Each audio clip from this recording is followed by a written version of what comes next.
હવે આજે પરિણામો પર વધુ વાતચીત કરવા માટે આપણી સાથે જોડાઈ રહ્યા છે બ્રિગેડ એન્ટરપ્राइजेज़ના सीएफओ अतुल गोयल। अतुल जी, सबसे पहले गुड आफ्टरनून, बहुत बहुत स्वागत है आपका सीएनबीसी बाजार पर। और ओपनिंग कमेंट्स चाहेंगे नंबर्स पे। इस बार नंबर्स में एक इम्पैक्ट ज़रूर देखने मिल रहा है, कैसे देखे आपने नंबर्स Q1 के, और उसके बाद हम डिटेल में चर्चा की शुरुआत करें सर। नमस्कार। देखिए, नंबर्स अगर आप देखें, तीन वर्टिकल्स हैं जी। हमारे, रियल एस्टेट और आपका लीजिंग और हॉस्पिटैलिटी। तो पहले मैं लीजिंग और हॉस्पिटैलिटी की बात करूं। लीजिंग में करीबन 12-15% की ग्रोथ है और रेवेन्यू में, और सिमिलरली होटल भी करीब करीब लास्ट क्वार्टर से और सेम है। और अगर आप Q1 ईयर ऑन ईयर देखेंगे तो करीबन 13-14% का इंक्रीज है, और दोनों में पॉजिटिव पीबीटी है। एबिटा जो है करीबन 74% लीजिंग में है और करीबन 35-37% हॉस्पिटैलिटी में। जो आपको कमजोर नतीजे दिख रहे हैं वो बिकॉज रियल स्टेट की वजह से हैं। देखिए, रियल स्टेट में AS 115 इफेक्ट करता है। आप कंप्लीटेड कॉन्ट्रैक्ट पे काम करते हो, तो अगर आप मेरा रिजल्ट देखेंगे तो मेरा ग्रॉस प्रॉफिट अभी भी 27% पे है, जो कि हम क्वार्टर ऑन क्वार्टर जी। 27 से 30% रियल स्टेट में रखते हैं। लेकिन क्या है कि क्योंकि रजिस्ट्रेशन नहीं हो पाए सिस्टम में, बिकॉज यहाँ पे सॉफ्टवेयर चेंज हो रहा है, उसके वजह से जो रजिस्ट्रेशन नहीं हो पाया उसकी वजह से रेवेन्यू डाउन है। तो बट नेचुरल, अगर आप कंप्लीटेड कॉन्ट्रैक्ट में रजिस्ट्रेशन नहीं कर पाओगे, रेवेन्यू डाउन होगा, तो आपके फिक्स कॉस्ट नहीं जो है वो ओवर होते हैं, इसलिए आपको इतना कम दिख रहा है। जनरली हम रियल स्टेट में 650 से 650 करोड़ का रेवेन्यू दिखाते हैं, तो यही रीजन है, बाकी और कोई इशू नहीं है। चारों रेजिडेंशियल, अगर आप हमारी प्री सेल्स देखें, लीजिंग देखें, हॉस्पिटलिटी, सारे जो वर्टिकल्स है बहुत अच्छे चल रहे हैं। आपने अच्छे से समझाया सर, लेकिन मैं फिर एक और काउंटर सवाल मेरा यहाँ पे रहेगा कि ये जो सॉफ्टवेयर इम्पैक्ट आप कह रहे हैं, ये क्या एक ही तिमाही के लिए है या आने वाली तिमाही में भी आपको लग रहा है कि इसका कोई इम्पैक्ट रहेगा सर? नहीं, देखिए, गवर्नमेंट में रजिस्ट्रेशन में डिले हो रहा है, तो जी। अब ये मेरे को नहीं लगता बहुत ज्यादा टाइम तक चलना चाहिए, बिकॉज इट इज बिल्कुल। और related to the public. Because हमारी नहीं, क्या पब्लिक की जो है रजिस्ट्रेशन डिले हो रही, तो government is very careful about that. तो मेरे को नहीं लगता है कि ये ज्यादा लंबा चलेगा। इनिशियल ग्लिचेस कभी भी नया सॉफ्टवेयर आता है तो उसमें होता है, ये सारा सॉल्व हो जाएगा। ठीक है सर। लास्ट टाइम जब आप हमारे साथ जुड़े थे, हमने बेंगलुरु को लेकर स्पेशली चर्चा की थी।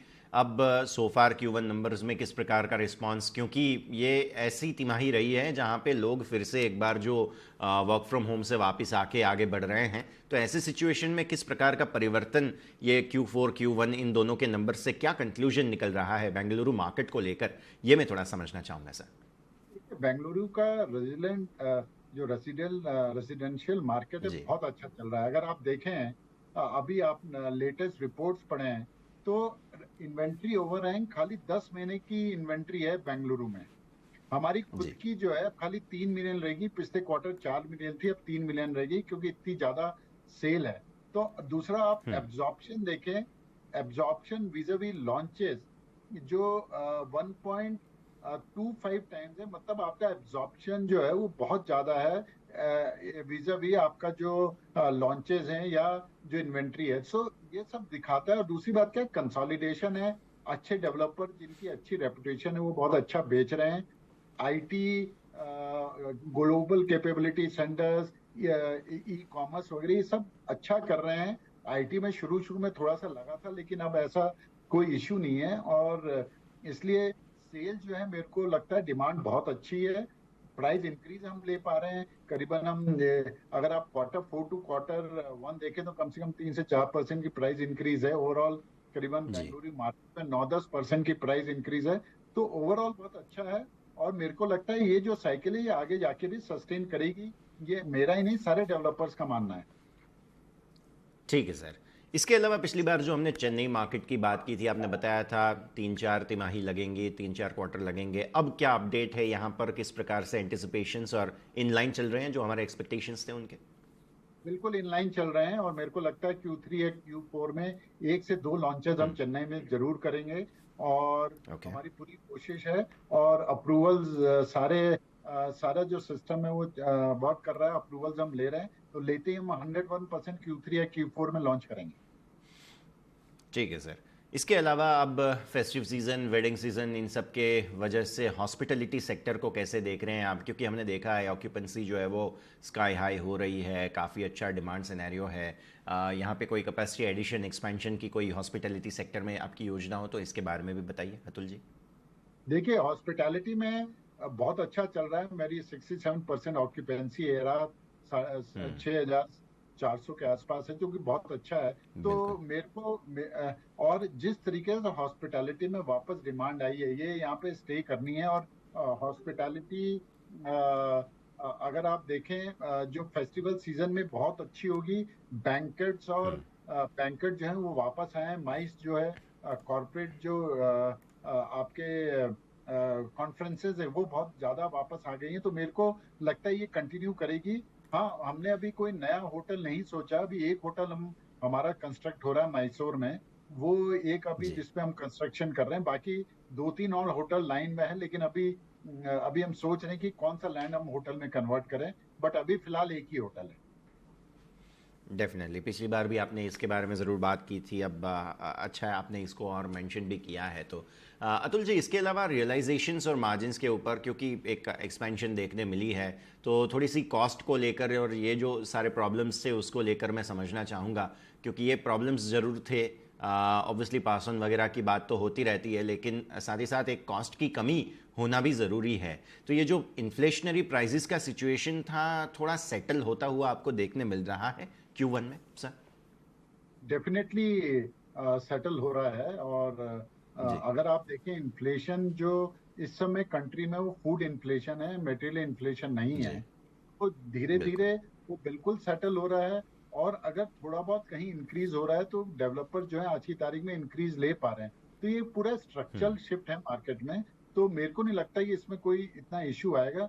अगर आप कोई किसी एक मटेरियल का दाम बढ़ता है तो आपके पास ऑप्शंस अवेलेबल हैं जिससे कि आप जिसको कि आप यूज कर सकते हैं। जैसे इस समय एल्युमिनियम का दाम काफी बढ़ा हुआ है, तो आप यूपीसी में यूपीवीसी में शिफ्ट कर सकते हैं। तो ऑल्टरनेटिव्स हैं। तो वो आप कॉस्ट रिडक्शन और वैल्यू इंजीनियरिंग करते रहते हैं। तो ये कंटिन्यूअस प्रोसेस है। बट मेरे को लगता है इन्फ्लेशन इस समय इतना ज्यादा नहीं है जो कि कोविड के टाइम था। ठीक है सर। इसके अलावा कमर्शियल पे मैं थोड़ा सा समझना चाहूँगा, क्योंकि पिछले दिनों में हमने देखा था कि यहाँ पे वॉल्यूम्स में थोड़ा सा इम्पैक्ट आया था। अभी क्या सिचुएशन? देखिए देखिए हमारे नॉन एसईजेड तो 100% लीज्ड है। खाली एसईजेड में डेफिनेटली। वो भी 80 जो एसईजेड है वो भी 85 to 87% लीज्ड है। ओनली इशू ये है कि एसईजेड में फॉरेन एक्सचेंज अर्नर होना चाहिए नेट। तो हम वेट कर रहे हैं थोड़ा सा। ये था कि यूएस यूरोप में रिसेशन आएगा, जो कि लग नहीं रहा है कि इतना रिसेशन आएगा। तो वापस कंपनीज जो है वो बात कर रही हैं लेने के लिए स्पेसेस। तो थोड़ा सा टाइम लग रहा है, लेकिन हमने ये भी देखा है ट्रेंड की जो लोग पहले से ही पार्क में हैं वही अपना एक्सपेंशन करना चाह रहे हैं। और एग्जिस्टिंग कस्टमर्स की बहुत डिमांड है। तो इतना कोई इश्यू नहीं। मेरे ख्याल से हम इस साल में अपनी जो भी पूरी लीजिंग है वो हम कंप्लीट कर लेंगे। ठीक है सर। इसके अलावा जिस तरह से हमने मार्केट्स की बात की है, ऑब्वियसली जो लग्जरी सेगमेंट को लेकर एक डिमांड था, क्या वो सीजनल रहा है कि वो अभी भी कंटिन्यू हो रहा है? जैसे हमने देखा था प्री बुकिंग्स वगैरह का भी काफ़ी एक ट्रेंड निकला था, वो नंबर वन। और क्या ये मार्केट स्पेसिफिक, जैसे कि कोई जियोग्राफी स्पेसिफिक है, या इन जनरल अब थोड़ा सा लग्जरी स्पेस में डिमांड ज़्यादा हो रहा है सर? नहीं, देखिए ये सिटी टू सिटी डिफर करता है। अगर आप बैंगलोर देखें तो लग्जरी हाउसिंग जरूर लॉन्च हो रही है, लेकिन सबसे ज्यादा जी। जो सेल है वो मिड इनकम में है, मिड हाउसिंग में है। बिल्कुल। जो कि आप 60 लाख से करीबन 1.5 करोड़ या 1 करोड़ 20 लाख से 30 लाख तक कर सकते हैं। उसमें डिमांड बहुत अच्छी है। और वो जो है 65% तक जो है उसकी डिमांड है। तो वो एक बहुत बड़ा एरिया लग्जरी हाउसिंग लॉन्च कर रहे हैं। लग्जरी हाउसिंग में डिमांड है। ये ज्यादातर इशू हैदराबाद में हुआ है, जहाँ पे कि मिड इनकम से ज्यादा लग्जरी हाउसिंग की लॉन्चेस हुए हैं। इसलिए वहाँ पे थोड़ा सा इशू आ रहा है। अदरवाइज मेरे को नहीं लगता। बॉम्बे पुणे अलग मार्केट है, तो वहाँ कहना मुश्किल है। बट बेंगलुरु में मैं ये कह सकता हूँ कि मिड इनकम हाउसिंग की लॉन्चेस ज्यादा हैं और डिमांड भी ज्यादा है। डेफिनेटली सर, आपने अच्छे से समझाया। और ऐसी सिचुएशन में ही अब थोड़ा सा आउटलुक के हिसाब से भी मैं समझना चाहूँगा। जैसे Q1 आपने देखा, Q2 के लिए क्या एंटिसिपेशंस हमें रखने चाहिए, किस प्रकार के लक्ष्य लेकर आप यहाँ से आगे चल रहे हैं अतुल जी? नहीं देखिए, Q2 बहुत बढ़िया रहेगा। हमने जी। हम पूरी कोशिश कर रहे हैं कि रजिस्ट्रेशन करके रेवेन्यू अच्छा दिखाएं। प्री सेल्स हमारी हम्म। 101% अच्छी होगी। हमने हम्म। उसमें कोई हमें डाउट नहीं है। लीजिंग रेवेन्यू इंक्रीज होगा और हॉस्पिटैलिटी भी अच्छा करेगा, तो ओवरऑल आप देखेंगे इम्प्रूवमेंट Q2 में Q1 से डेफिनेटली होगा। Definitely sir. तो और ऊपर से फेस्टिव सीजन वगैरह भी आ रहे हैं, तो उसको लेकर भी बिल्कुल होप्स ज़रूर रहेंगे। लेकिन बिल्कुल। सारे मुद्दों पर ज़रूर नज़र रखेंगे। अतुल जी, बहुत बहुत शुक्रिया आपका हमारे साथ जुड़ने के लिए थैंक और ये सारी जानकारी देने के लिए। Thank thank you. You sir. Thank तो आपने बात करी